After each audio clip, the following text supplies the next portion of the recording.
കേരളത്തിലെ, പ്രത്യേകിച്ച് വടകരയിലെ എന്റെ പ്രിയപ്പെട്ട എല്ലാ സഹോദരി സഹോദരന്മാർക്കും നമസ്കാരം. നിങ്ങൾക്ക് അറിയാവുന്ന പോലെ രാജ്യം തെരഞ്ഞെടുപ്പ് ചൂടിലാണ്. ഇതിൽ തന്നെ നിലനിർത്താൻ കൂടിയാണ്. ആ പോരാട്ടത്തിൽ പ്രധാന കണ്ണിയാകാൻ പോകുന്ന നേതാക്കളിൽ ഒരാളാണ് വടകരയിൽ നിന്ന് മത്സരിക്കുന്ന ഇടത് സ്ഥാനാർത്ഥി എന്റെ പ്രിയപ്പെട്ട സഹോദരി ശ്രീമതി കെ ശൈലജ. ലോകം പകച്ചു നിന്ന കാലത്ത് പോലും കരുത്തും നേത്രപാടും തെളിച്ച നേതാവാണ് ശ്രീമതി കെ ശൈലജ. വടകര മണ്ഡലത്തിന് തൊട്ടടുത്ത് കോഴിക്കോട് ജില്ലയിൽ 2018 നിപ്പ വൈറസ് ആക്രമണം ഉണ്ടായപ്പോൾ ഓഫീസിലിരുന്ന ഉദ്യോഗസ്ഥർക്ക് നിർദ്ദേശങ്ങൾ നൽകുകയല്ല അന്ന് സംസ്ഥാന ആരോഗ്യമന്ത്രിയായിരുന്ന ശ്രീമതി കെ ശൈലജ ചെയ്തു. കോഴിക്കോടിൽ ക്യാമ്പ് ചെയ്തു. ലോകത്തിന്റെ വിവിധ ഭാഗങ്ങളിൽ നിന്നും അവശ്യ മരുന്നുകൾ എത്തിച്ചു. മാതൃകാപരമായി പ്രവർത്തിച്ചു. ഇതിലും മികച്ചതായിരുന്നു കോവിഡ് കാലത്ത് ആരോഗ്യമന്ത്രി എന്ന നിലക്ക് ശ്രീമതി കെ ശൈലജയുടെ പ്രവർത്തനം. കോവിഡ് നിയന്ത്രണത്തിൽ കേരളം രാജ്യത്തിന് മാതൃകയായിരുന്നു.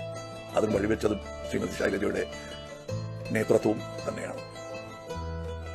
പാർലമെന്റിന് അകത്തും പുറത്തും ശബ്ദം ഉയർത്താൻ കെ ശൈലജയെ പോലെ പോരാട്ടത്തിൽ പലരാക്ക നേതാക്കൾ നമുക്ക് വേണം.